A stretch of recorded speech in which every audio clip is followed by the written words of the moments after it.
Today, we're going to check out the Mars Society 2020 convention.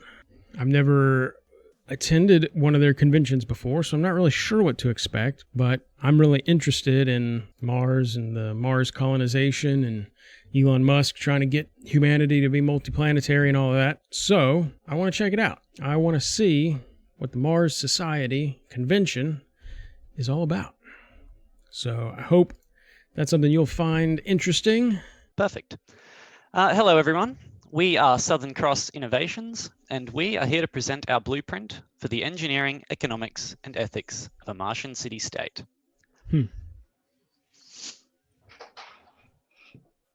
So we are a team of young Australian professionals with a passion for technology and for Mars. My name is Caleb, and I'm joined by a few members of our team here today: Alex, Tim, Rob, and Tom.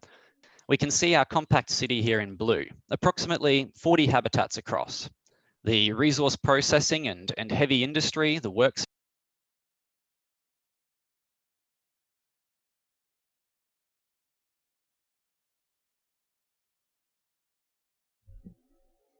Whoops. Let's try that again, huh? Long distance heavy haul rail. So before we talk about potential revenue costs, we need to talk about shipping throughout the inner solar system, as this will be key. If we assume a baseline technology, in this case SpaceX's Starship, and combine that with the assumed shipping costs of $500 per kilogram Earth to Mars and $200 per kilogram Mars to Earth, we can estimate various costs to different locations throughout the inner solar system. From this, you can see that Mars has a great advantage over Earth in terms of shipping costs, it being 2 orders of magnitude cheaper to ship from Mars to Tycho Station than it is from Earth. So, like, why was it the Belters and the Martians allies? Like that right there, that last slide that showed that it was cheaper to go everywhere in the belt from Mars. Like, dude. So with our political structure defined, we can now start to talk about our various legal rights. Tom? Thanks for that, Rob. As here from my colleagues, we discussed the infrastructure, the economics, as well as the political system. But alongside these considerations of the Mars City, we also need to consider that we'll need stronger communities to ensure that we have strong cohesion within the population. You guys see that guy's mic? Dude, this is like Australia's radio man. I love it. To allow people to express themselves individually whilst ensuring community service, preventive maintenance, and emergency response in times of crisis. Next slide, please. Of course, with that being said, Article 2 of the Outer Space Treaty prevents national appropriation by claims of sovereignty, by means or use of occupation, or by any other means. All right, this is really cool, but I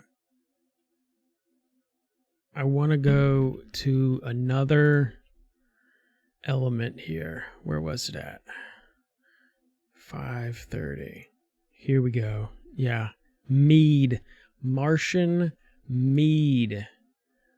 Acquisition of highly technical machinery, but the production can be carried out in an environment with the necessary condition of control for food preparation. This guy's really hard to understand. I'm struggling. This, in the future colonization of Mars, the possibility of have beehive that allow the pollination of plant crops, and the additionality allow the generation of brevet from honey should be taken into account. Thank you. And remember, don't stop, look at the sky. Thank you. I love this guy. Like, he was very difficult. All right, well, to let's understand, see if we have questions. Hang on one second. English is back up obviously the not his chat here. first language, and he's Let's speaking see. a second language way All right, the better first than I can. question is So, from Thomason. props to him. And That's Thomason awesome says, that he was enclosed hydroponic willing to systems, get on here typically and hand or present automated this, pollination occurs even knowing or that by he doesn't ladybugs, speak English all that while well. bees might be a Awesome. second tier or longer pollination All right, option. so the lady's reading this question Wouldn't here a plant-based to Fabio. alcohol, such as potato-based Oh, sorry, y'all can't hear. In this new planet, because the pollination is necessary for other plants. What do we know about transporting and keeping bees alive to and from or to and on Mars? The idea, for example, in a little experiments, I working with the environment control, a little environmental control system for example, in these cases, maintain the life for the bees for any time. Yes, this is the little experiments. Props to the Colombian presenters. Way more cojones to get on here and present than I would have presenting in a second language. I was sort of hoping that this presentation on mead would, talk more about why make mead? What can mead do for the colonists?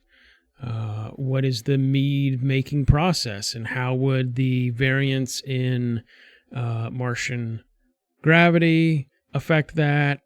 How would the potential variance in atmospheric pressure in a given Martian colony affect that? That's what I was really hoping to get out of this, and unfortunately it wasn't that. But interesting concept nevertheless, and I hope they continue to work on it and explore it. Let's see what they got here. So CO2 initially, the CO2 sequestration agent within the Eclipse rack is doing its function. But watch what happens over time. Over time, look at the bottom of that. It goes up, and the amount of time that the machine has to turn on is reduced. Less and less and less until it's just barely on for a moment, and then it's gone. Why? What happened? Well, look at this. The radish is now 85% grown. 40 square meters of radishes, 85% grown. The radishes are now conducting the life support. We just transitioned from physical chemical to plant-based bioregeneration for the recycling of the air. So we continue now with an entirely bioregenerative until we harvest the radishes.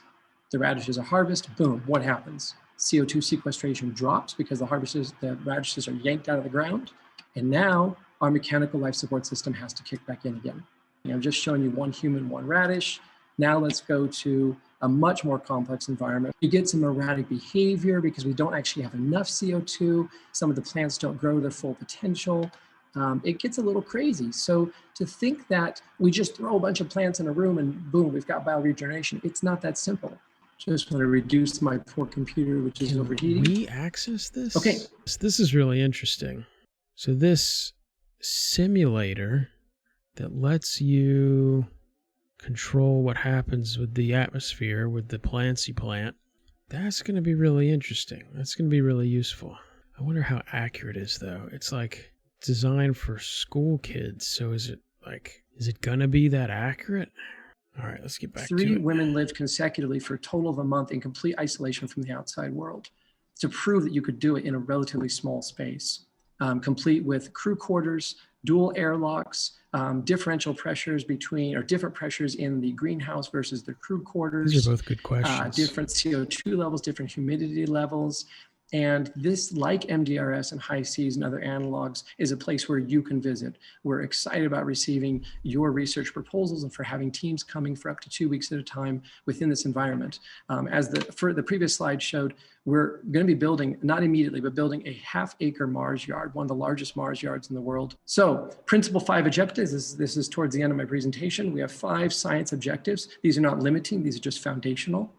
We're going to be, as I described, transitioning from physiochemical, which is machine-based, to bioregenerative, plant-based life support systems. Why is that important? How do we chemically and biologically transform this harsh, broken rock with nasty chemicals in it to make it fertile soil? That's not easy, but it's not a simple process. Take some soil with Science you. fiction makes it look good. We know that those microbes on the space station have mucked up electronics, and behind some of the stuff that's on the space station, there's these mats of biofilms and nasty green things that are sticking to everything. We don't want that. We want to learn, how do we manage that? How do we monitor it from zero? So we have a unique from ground zero. So we have a unique environment that we're building a building that will be they got clean molds and algae and shit growing on the space we'll have a station? foundation. We'll have a place. We're going to go ahead and start with the Q&A portion. We have one question.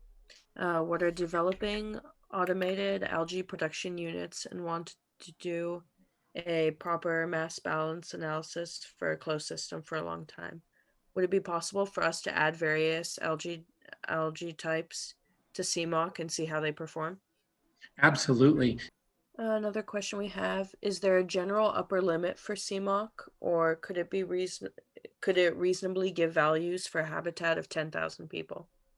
It can. There's no upper limit. One of the beautiful things about Python is that it's scalable, and we're running it on the Google Cloud platform. It'll take a while if you have 10,000 people, and there may be some scaling factors that we employ. So for instance, right now, if we have 10 crew members, we treat them as one entity without variation amongst those crew members. But in the future, we want to turn on what's called our entropy engine, where each crew member is slightly different than the others. So it really depends on how you want to play this out. If you just simply want to look at the average values, we can run it as we do. If we want to actually create a little bit of chaos, we can actually introduce a stochastic factor where each one of those 10,000 human entities or agents is slightly different than the others. And then we get some really cool nonlinear functions within that space. But it's absolutely doable. There's nothing that would preclude us other than computational time and somebody wants to pay for it.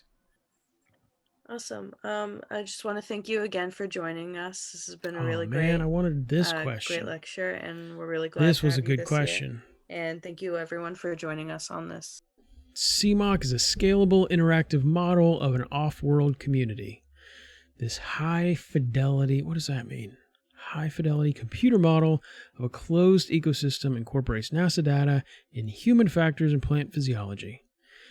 Design parameters by Paragon SDC and data generated in a plant study of the Biosphere 2. Users of this research-grade model select astronauts, crew quarters, greenhouse plants, life support, power generation, storage, and then set the model in motion for the selected duration. The fundamental goal is to design a hybrid mechanical and bioregenerative life support system for long-duration missions of minimal complexity and maximal stability. It'll tell you what your atmosphere, right? How much these crops at the various stages of their development, how much CO2 sequestration that'll do. So that's awesome for the environmental side of it. The next step there will be to, work out the macro and micronutrient requirements of your Martian colonists, and then construct crops and crop rotations that most effectively work to take CO2 out of the HAB atmosphere. That is awesome. That is great. What do we have going live at 6? Oh, here we go. All right. Bakery for Mars, based on microalgae. Space analog, virtual training, factories in space. All right, let's go factories. Now going to a more statistical overview about space stations and human spaceflight landers are the lowest numbering fields, which in a way is obvious because they are the most capital intensive fields. Mm-hmm. We can see that human spaceflight and lander has one active, which is obviously SpaceX. They just started flying humans, and that's awesome.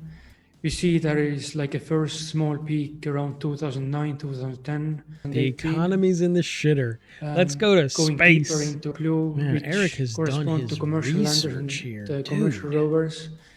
Same graph, but now by company statuses. We do see lots of light blue or like dark blue, which corresponds to already dormant status. All right, hold up. So like just a note on graph presentation. So he, in the previous slide, he used colors. He used the same colors to represent the type of industry that he used like a slide or two back to represent this information here, right? So that was confusing. It wasn't until the very end of that slide that I realized that those colors were representing something completely different. So like, you know, the whole idea of graphs is to present information in a way that is maximally comprehensible. And so because of that color change, it like diminished the comprehensibility of these graphs. So like if I had one criticism here, it would be to like keep the colors that you use consistent across the series of graphs in your presentation. That's going to maximize the comprehensibility of the information that you're presenting. All right. Clearly are very well funded, but it seems that if we are talking about the very like even far-fetched topics and risky fields, not proven markets, then US as a very clear lead in those very, very emergent fields. So what you're saying is the US it's possible is where that I'm missing some from the pioneers China. Live. It's mostly because they probably the US is where the risk takers, with what the they're trailblazers, doing in Western media. The folks that are right. going to go out there now and we can look through some make it happen, classifications, and not which companies wait go for under it which to happen. classification in detail. They live in the US. Starting with human spaceflight and landers, many of them have funding from NASA to deliver payloads, and I hope to see first missions in a year or two, proving their services. Firefly Aerospace. Same with re-entry capsules. We have manned sample returns back from asteroids or Mars, and there have been many other projects from government space agencies. Commercial rovers, again, similar situation as with landers. Many of them should be launching with the first landers in a year or two, and so we got looking forward Alpha. to seeing how they are able to explore the moon. Station for ISS launching in 2 or 3 years. But yeah, none these of them aerospikes are well these funded. aerospikes? And none of them, then some solar foods and Alginity trying to capture the carbon from there engines. and convert that into protein, and also more fun stuff like how do you get the fuel from here all the way down? Eric, sorry to interrupt. We have a 5-minute to conclude, please. That is Thank you. such additive manufacturing. Right. Most of you might know Made in Space. So let's check One of the most active companies. Might be a few years, but so they might be a big help to get those like a orbital beta transfer heavy, vehicles built, essentially, and maybe something else. And what is this? ISRU and raw materials. We are starting to see companies focusing on taking the raw materials on surface of Moon and Mars and Mars. Tell me about this. As you care, good or bad. And some of them have been able to raise large amount of funding. Why? But very many of them are still in the concept of very early phases. So Moon and Leo emerging markets are helping to reach Mars because they are providing the initial revenue. They are driving the technology development. They are increasing confidence in companies' ability. No. Well, shit. That sucks. All right, what do we have at 6:30 here? Namibia Desert Research Station, solar system development, and reducing the perchlorates. Dang, I kind of want to see both of these. It has to be independent from the Earth. So 3 problems of perchlorate. Remember that perchlorate is a known oxidizing agent. We used computational methods and then proceeded into wet chemistry. Perchlorate and borohydride are both negative anions, and so their electrostatic repulsion would create a barrier, which is part 2. I think that's the first part I understand. 2 negative compounds aren't likely to react with one another. I got that. I'm feeling really dumb during this presentation, I got to tell you. Like, not only does this kid understand chemistry way more than I do, the kid is a stronger public speaker than I am. This is one of those presentations that makes me go, what am I doing with my life? How have I failed this bad that I'm being outclassed by this excellent middle schooler? However, when we added a metal cation and coordinated it to the perchlorate molecule, metal what? we found that but at this point, when we added the second water, we saw the symmetry break. The chlorine-oxygen bond, anti-periplanar to the end-pairing oxygen lengthened, whereas the other chlorine-oxygen bond, the symmetry, shortened.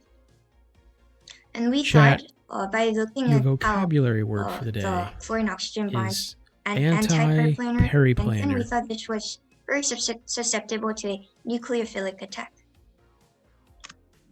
I'm so dumb. We replaced that second water. One additional picture, if you look at the chlorine, Do you end up with you can see that usable its charge is now 1.73. soil's not the It right was word, but originally 2.4. pre-soil? And by looking that it's Or the we number just traded out one decreased. toxic chemical for another. Let me check to see if we have questions. Let's see. We do. Let's see. I know we had a few. Joel asks, can brohydrate be synthesized on Mars, or does it need to be brought from Earth? So You can do it. You can do it. Borohydride this is just research BH4. is actually only a small portion of what I've Boron's on conducted. Mars. So Hydrogen is on Mars. here's where the You're weakness good to is go. revealed. Okay, next question is, would sufficient heating decompose sodium perchlorate? Perchlorate is a very strong oxidizing agent. It is used for making bombs, and so putting it in a strong heat would not be ideal in How is this kid so our Mars smart? habitat, where I think that's the one I need to do. That's going to be important. What is this about? Hold up. Repurposes the adoption of the Minoan lifestyle and mentality that guided humans to use space for the benefit of all humanity. Shit, I want to watch this one too. All right, as important as the soil bacteria is to what I want to work on, I gotta watch this. This has gotta be it. Oh shit, did I mute the tab? This session. Right, here we have at the top an ancient Minoan ship from 1500 BC that was found in Santorini, Thera. The trip was from Crete to Piraeus, near Athens, and I was privileged to be part of this crew rowing the ship for 210 nautical miles. This ship was constructed from scratch with the materials of the time and the technology and the science known at the time. It's something really, really special in the naval world, and it proves that with this ship, the ancient Minoans could actually travel on seas all around the world. Here is the proof of that. It's a recent proof that we have from the findings that have been found in the United States area in northern Canada, which prove that the Minoans, with the ships that they were constructing, they could travel all around the globe, really. 60, 70 years. Is that news to anyone else? We can see is that an array news of to anyone else? Space machines. This is the first time I'm hearing that have been developed that the Minoans successfully worked visited the on New any World. kind of work that we wanted to do in space. We're talking about BC. We're not talking about Leif Erikson, of them. There are 500 many years more of them, before but Columbus. as you can see, some of We're them talking about are the Saturn family, I don't even know how many Proton, the Soyuz, centuries, on a millennia B-52. BC. We have the Space Shuttle Orbiter. We have the These people Shenzhou got spacecraft all the way and over to North Tiangong. America.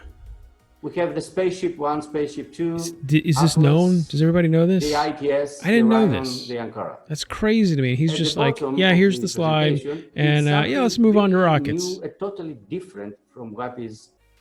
So, let's do a comparison now between nature and human technology. The modern successful human use systems of space science and technology. There is an aircraft, the Antonov Miria, that needs 100% of its body weight in fuel for a 16-hour flight. Then it's nature, the Golden Eagle. It needs just 10% of its body weight in food for a 16-hour. To be fair, nature has had a bit of a head start on humans. All right, we've been inventing shit for like a few thousand years. Nature's been inventing shit for a few billion years. Space exodus will be done as a result of the core will of every fellow human to live within the ethical liberty ideal in progressive, peaceful societies in cosmos. Man, what a great idea. Like, I hope that's true. I really hope that's true. That as authoritarianism and tyranny increases on Earth, space opens up. And the liberty-minded, freedom-loving elements of humanity are able to slip the chains. You know, you want to enslave the Earth? Fine, we'll go to Mars. You want to enslave Mars? Fine, we'll go to the belt. Because we're going to be free. You're not going to stop us. We need to establish ISO with eventual distributed participation of all nations, states, space investors under a common global constitution made to fulfill sustain the scope of moving humanity to expand and progress in space. Direct all data, all space data, information, knowledge, and resources. How would that be written? Human scope. How are we gonna construct a common the second global thing is that constitution? we need an international space policies organization. Encourage the establishment of peace ministries to replace the current name defense ministries that used to be war ministries a century ago. I like that idea. Right, we used to have a Department of War, now we have a Department of Defense. Make it a Department of Peace. But I feel like even if you made the change semantically, it wouldn't result in the change philosophically. And so what you would end up with would just be an Orwellian, war is peace, right? You would have the organization who makes war upon the world that calls itself the Department of Peace. A bank? Cost per launch, really? As well as lower cost per person for space exodus. As we all know, well, liberty and liberation of anything impedent and stagnant is an endless relief that all free people want. True. We labor hard as to elevate our existence from matter to higher moral and higher morals. Liberty uses our intelligence, transforming materials into resources that power this unstoppable natural urge we all are made with. Successful human space expansion is not a matter of competition among entities or individuals. It is a matter of the tightest possible cooperation and contribution of love, which means sacrifice, donation, giving to, from all to all. So let's let everything peacefully boils down into our wisdoms and successfully achieve humanity expansion to space that will happen like a miracle if we do the previous. I love this guy's belief. Like, I'm usually pretty skeptical, cynical even. So I find it hard to believe like this guy does, but I want to, and I think he's winning me over. I think he may be right. I think we could miraculously change space exploration from a novelty to an essential in not that many years.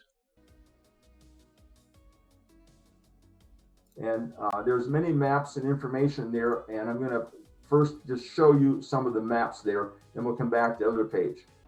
This little small volcano there, Serenus Stolis, is twice the height of Pikes Peak. I'm in Colorado, and I've been to Pikes Peak several times. It is really, really big. I've been to Pikes Peak as well. People often interested in where That we is landed on Mars. ridiculous. So there's a map of the landings. We also have another site that somebody might land, and that's Mars Vallis. Now, Mars Vallis.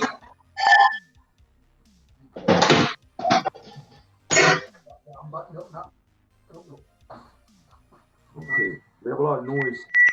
Click on that button. Yeah, you should be. Ban Phil. Phil. Dude, you're killing us. Okay, could the host mute Phil? It's on the participant thing. Oh. Yeah, we're getting a lot of noise. Dude's fucking cleaning his Good, dishes. thanks, Phil. A scientist does research, and then he writes a paper, describes it, and then he submits it to a journal. And that journal then submits it to a group of people that judge it to see if it's worthy of publication, if it's maybe true or maybe worthy of publication. It's not just somebody's opinion. And on this particular Jim, place, we have if someone's 79 attending references. So I try to use a lot of references the Mars here. Society Now, a lot of these convention, references are original they references. probably So if understand you want to find how out the nuts and bolts of things, you want to go to the scientific people that review first did works. the research. Vic Baker is one of your top experts on water on Mars, also Steve Clifford. So we have long lectures by those guys. There's one 50 minutes long, one's over an hour long. So if you want just beautiful pictures and maps, you come here. And if you want really detailed information, you come here. This is at least a starting point for your research. Mm-hmm. Now I'm done, and I go. I may watch those talks on stream. That sounds pretty interesting. If there's a news release from NASA, I'll try to find the original source and get to the original journal article and put something in there for that. In some cases, it's just a reference to it because a lot of this stuff, it tells us that we're on the right path. But in some cases, maybe a week later, I'll have a whole. What? All right. I understand that this is the first time the Mars Society has been doing their convention virtually because of coronavirus and all of that. But like this whole cutting it off right at 8 or right at the hour. Come on. We know. Anybody that's ever been to a convention knows that you run long. Most of the time, your thing is gonna run long. And especially now. Oh, I guess we do have later stuff. There's nothing, right? The next thing, if there were other things starting at 8, maybe I get it. But like the next thing doesn't even start till 9:30. So let them run long. Let them go until 8:03 or 8:10, right? There was good conversation going on there, and for it to just cut off, come on, guys. Next year, let's maybe not have it cut it off right at the minute, if at all possible. I don't know how the software works. Maybe that's just baked right into it and there's nothing you can do about it. But if there is something you can do about it, then come on. All right. Other than that, this was interesting. This was really good. I'm still blown away. Like this came out, or this was written in 2018. And this is the first I'm hearing about it. The Minoans were in North America. That is crazy talk. I didn't know that. Maybe y'all already knew that, but that is out there for me.